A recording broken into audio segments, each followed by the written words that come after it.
Shalom, saya bagikan kebenaran firman pada hari ini. Rumah Tuhan adalah tempat kita berteduh.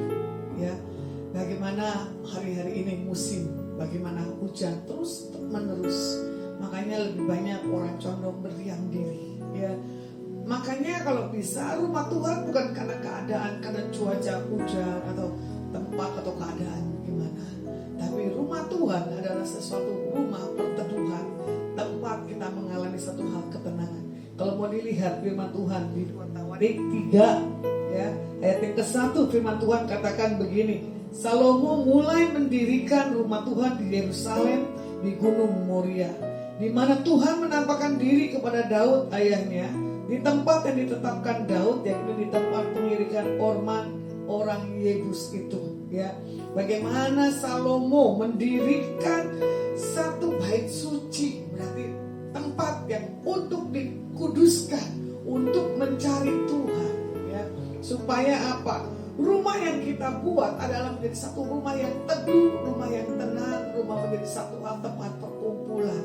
Contoh, kita punya rumah, orang bisa rasakan bagaimana rumah kita dengan satu hal ketenangan. Bukan karena rumah mewah, bukan karena rumah jelek, atau bukan rumah yang gak benar, ya. Tetapi rumah adalah bicara tentang hidup kita, pribadi kita. Makanya Tuhan mencari tempat rumah yang teduh, yaitu hidup kita. Bagaimana kita menyerahkan hidup kita kepada Tuhan.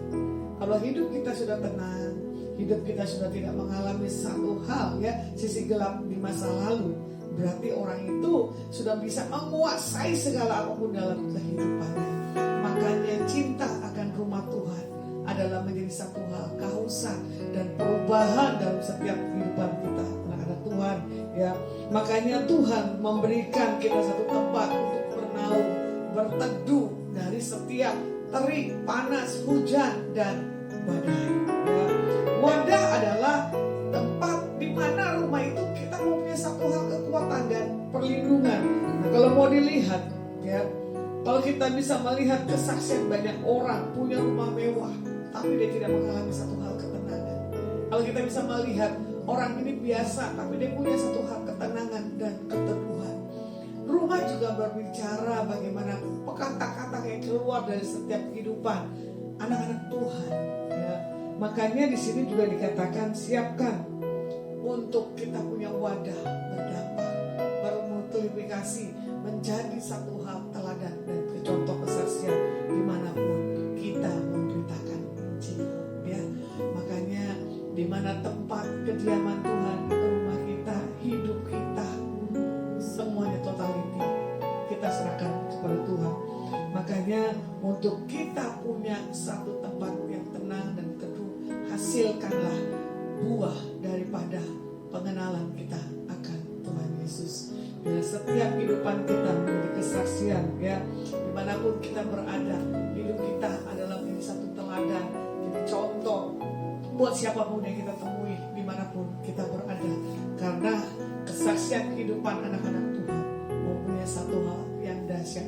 Biarlah rumah kita, hidup kita, kita persembahkan kepada Tuhan. Karena seperti tingginya langit, dalamnya lautan, kuasa kediaman Tuhan melalui rumah hidup doa kita, melalui tempat tinggal kita adalah menentukan siapa diri kita dan siapa pribadi Tuhan Yesus dalam kehidupan kita. Perubahan realita dalam setiap kehidupan kita, kita punya hikmat dan kita dimampukan. See you, bless you.